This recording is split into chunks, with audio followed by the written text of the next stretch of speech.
and he would get Michael. We would be traveling maybe over to Dayton for a gospel sing, and that's back before the kids had to be in car seats and all that stuff. And I'm not saying that's bad. I'm just saying this is before then.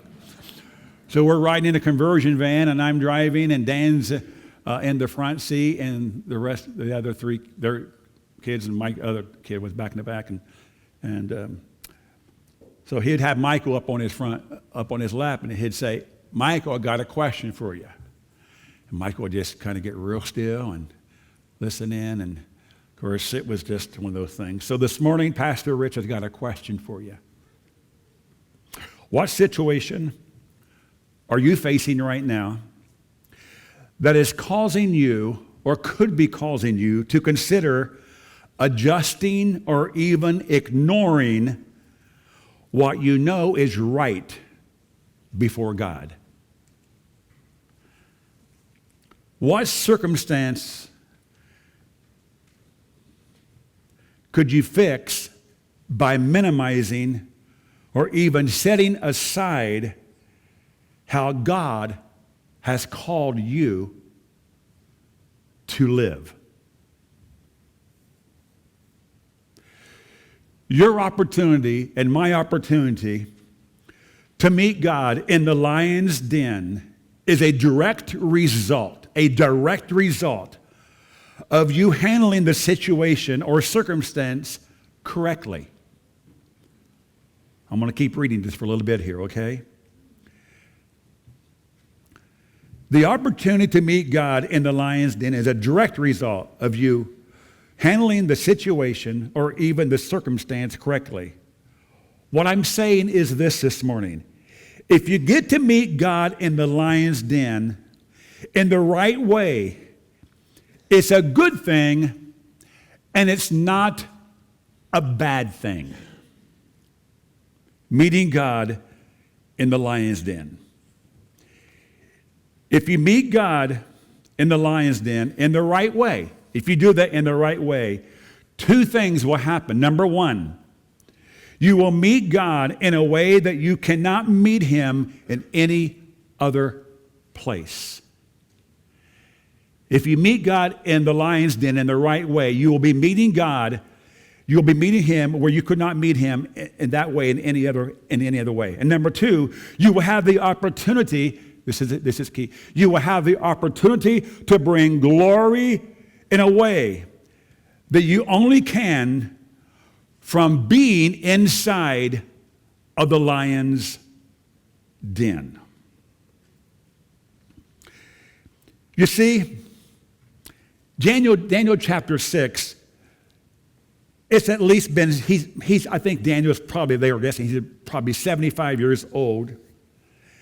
And now he's serving in the government of Babylon for over 60 years. In chapter 5, the kingdom of Babylon fell, and the Medes and the Persians who had joined forces. So, as we open chapter 6, the kings of Medo-Persian Empire are now ruling Babylon. Okay? In chapter 2, back in chapter 2, Daniel had been put in a very high position under the previous king, which was Nebuchadnezzar, all right? Who God used in a very, very great way, taking the Israelites into Babylon captivity. Okay, so 60 years earlier, and now God is about to use Daniel again and put him in the highest position possible in Babylon, which is the event that leads up to his lion's den experience. So let's go to chapter 6 this morning, and then let's start reading with verse 1. Darius, the Medes, the current king of Babylon, he decided to divide the kingdom into 120 provinces and appointed a high officer to rule over each province.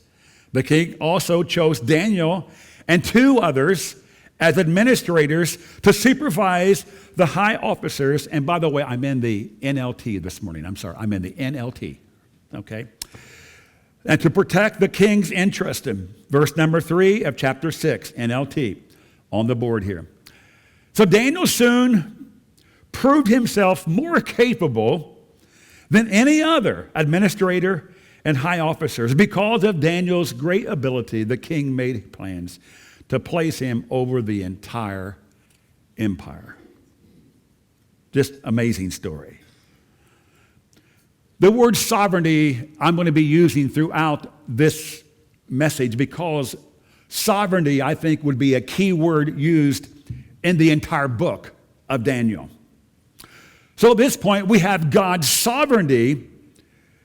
He sovereignly raises Daniel up to the highest position, which is great. Except the other officials, what happened? Okay, it always happens, right?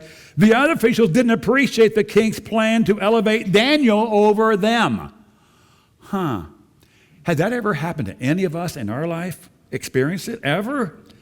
And so these officials are going to set up Daniel. They're going to set up, and it's not the first time, okay? These same officials, or maybe even their fathers, they set Daniel up and his three friends back in Daniel chapter 3.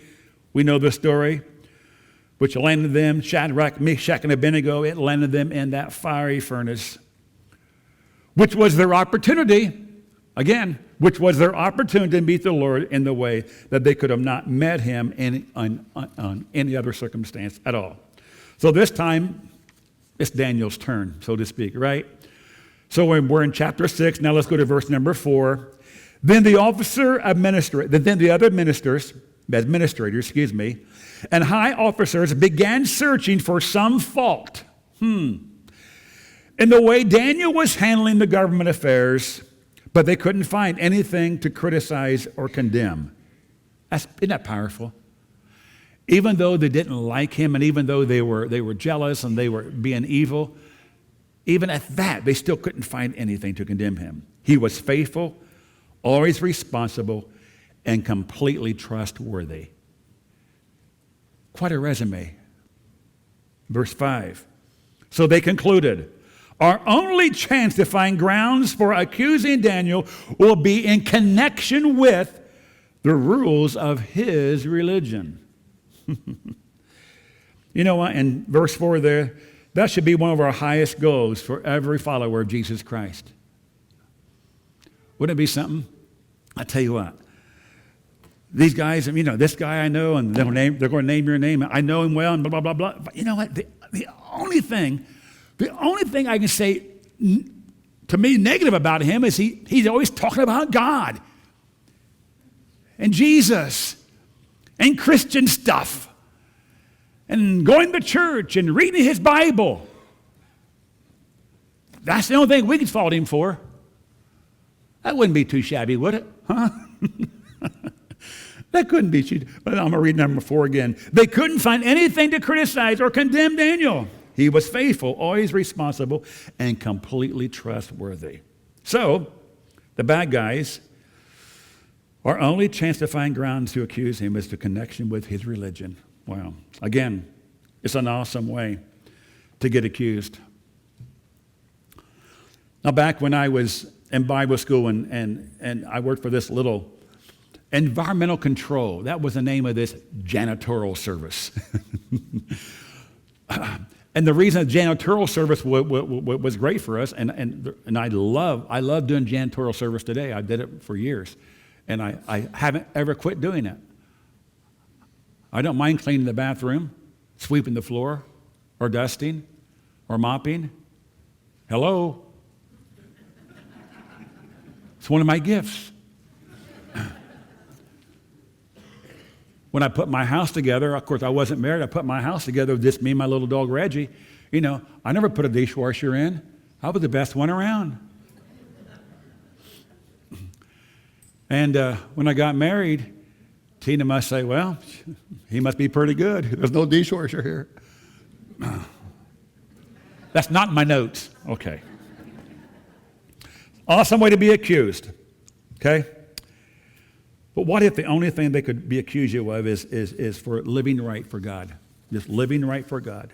By living right for God, that doesn't stop people from setting you up. Did you know that? Just because we're on the narrow road that leads to life everlasting, we're not on the broad way, we're on the narrow road. The Bible calls it that, okay? That's not negative, it's truth. We're on the narrow road that leads to life everlasting. Okay? Doesn't mean that people still won't try to set you up. These guys easily put together a plan to take Daniel out based on his commitment to God. Verse number 6, so the administrators and the high officers went to the king and said, long live King Darius. Verse 7, we are all in agreement. We administrators, we officials, high officers, advisors, and governors, that the king should make a law that will be strictly enforced. Give orders that for the next 30 days, any person who prays to anyone, divine or human, except to you, your majesty, will be thrown into the den of lions. Verse 8, and now, your majesty, issue and sign this law so it cannot be changed, an official law of the Medes and Persians that cannot be revoked. So the king signed the law. Verse 8, it kind of seems to imply that they already had the law written.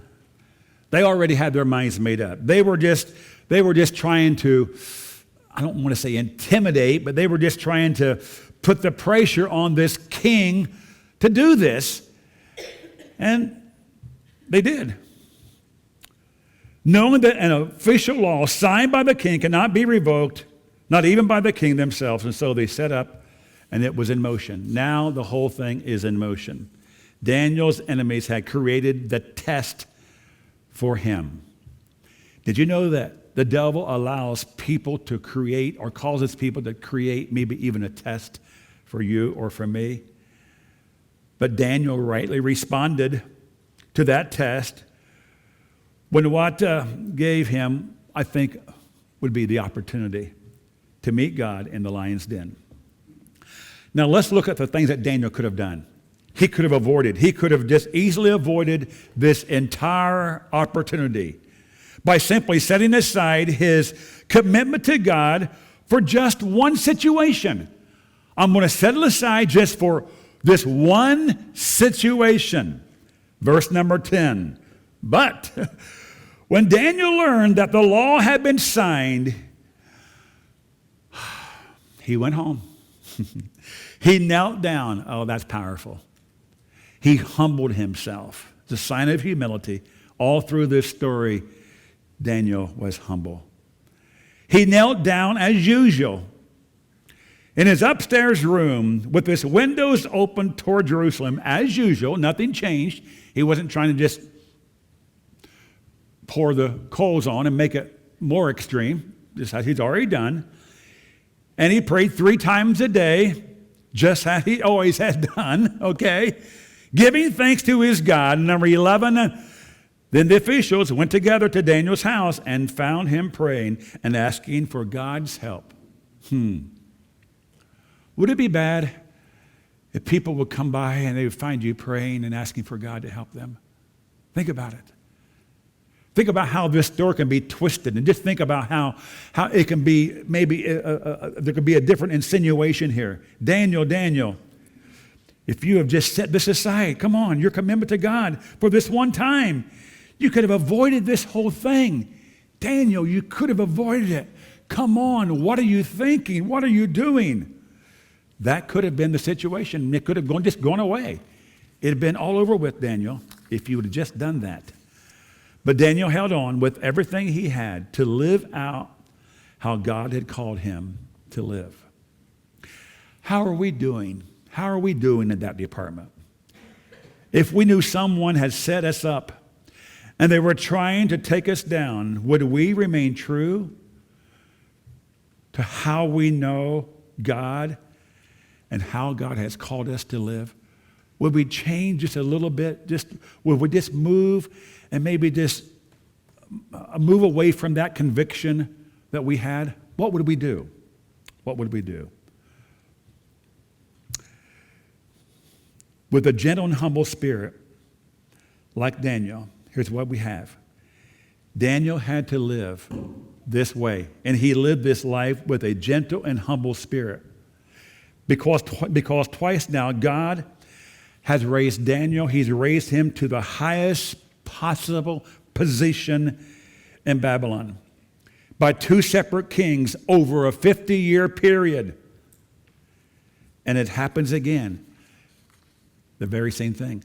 That would not happen with pride and arrogance. The reason God was promoting him, the reason God was raising him up, because of his humble, gentle spirit. Which is why I say our true test, our true trial, is correctly handling the situation. To give God the opportunity to meet us wherever he chooses, including in the lion's den. Daniel, without fear, the lion's den, he was just committed to God with his humble and right spirit that he had, not only before people, but also before God.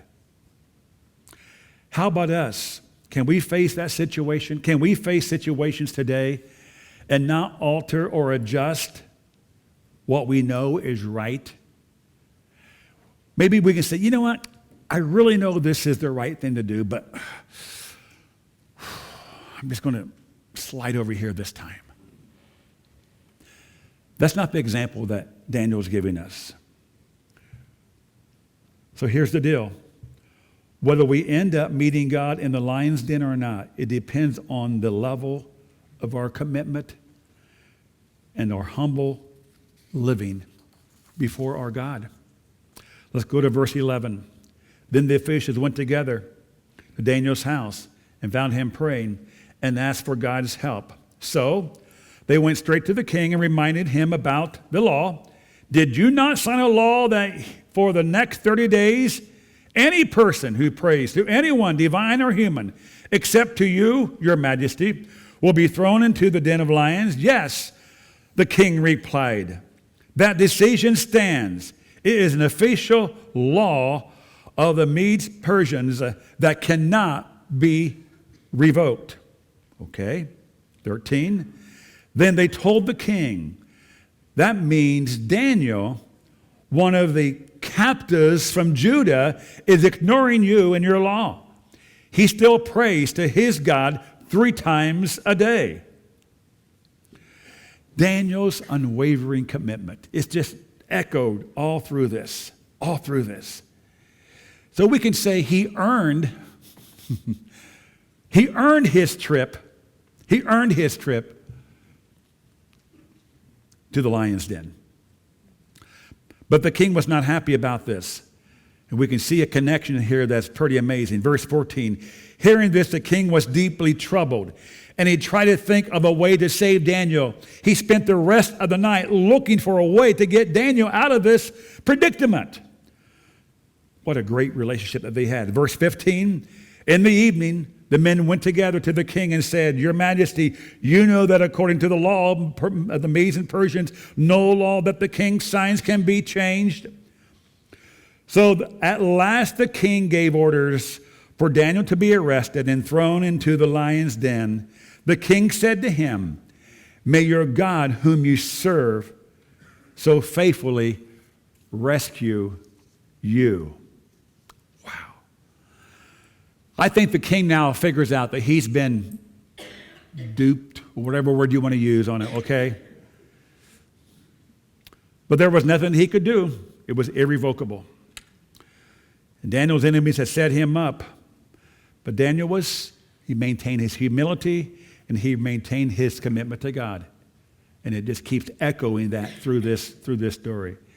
And that is simply what got him through the lion's den.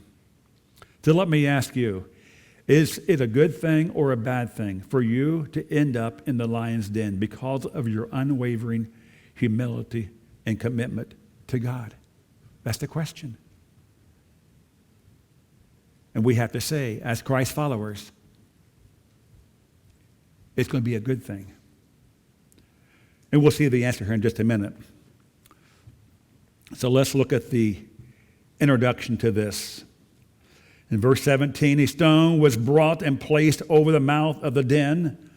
The king sealed the stone with his own royal seal and the seals of his nobles, so that no one could rescue Daniel.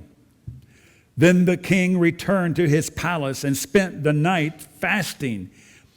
He refused as usual, entertaining, and he couldn't sleep at all that night. Again, it just gives us that another look at their connection. And very early the next morning, the king got up and he hurried out to the lion's den.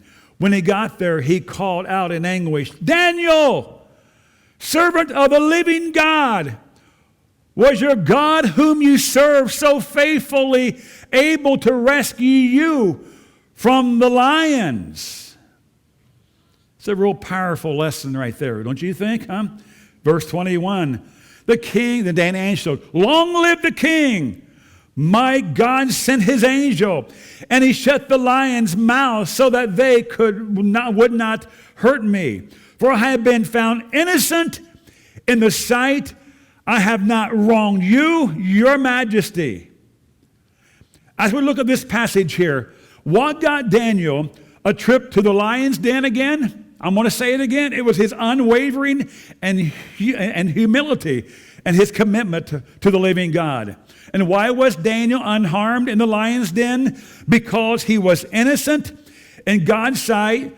He had not wronged anyone, including the king. So as we look at this, we can just see there is a continuous stream of Daniel's living, his consistent living, that got him to the place and got him through this very situation. And if we're going to prepare ourselves to the lion's den, we must have three things: an unwavering, humble commitment to God, be innocent in God's sight, and have not wronged the person who has thrown us into the lion's den. Now you say, "Well, Pastor, the first two aren't that bad, but that third one, I'm not sure about that." We're not going to wrong that person that had us thrown into the lion's den. How many times in our lifetime have we heard this? They're going to pay for this. I will get even. That's the second thing. Here's another one. There's several. I will have my day with them. It's not going to turn out well for them, even though they think it will. And the list just goes on and on and on of the person that wronged us. We thought it was pretty amazing, did we not? When Charlie Kirk's wife stood before the world and said, "I forgive the one who killed my husband." Yeah.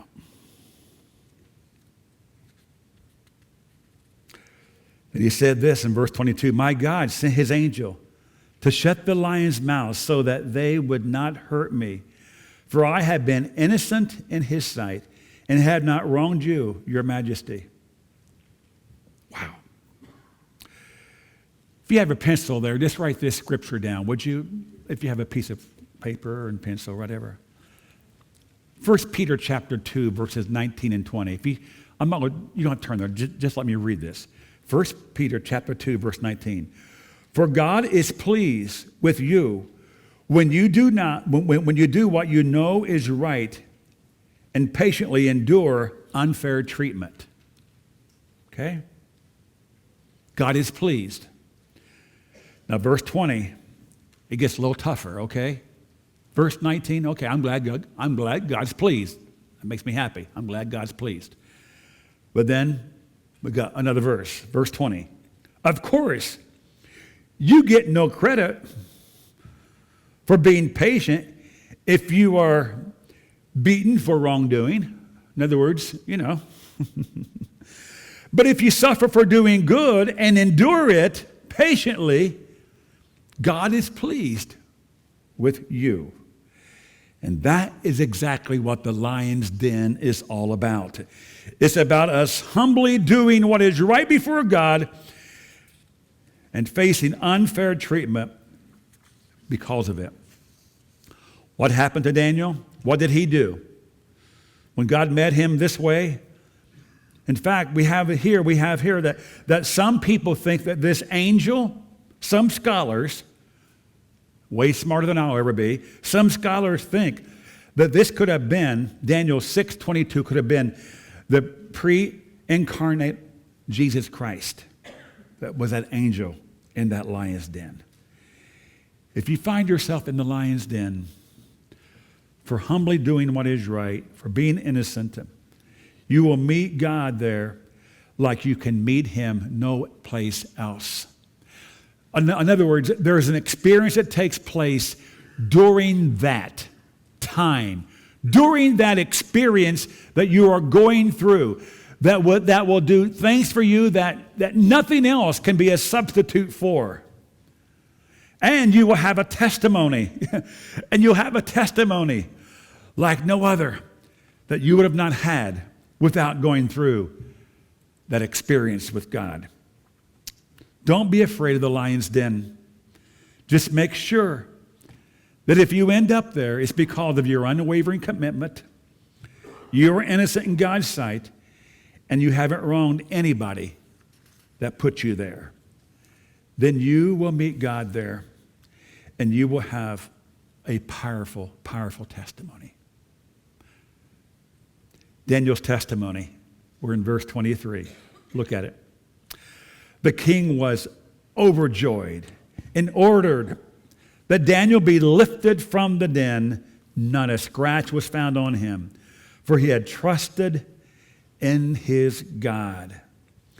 Then the king gave orders to arrest the men who had maliciously accused Daniel, number one, and then they had him thrown into the lion's den, along with their wives and children.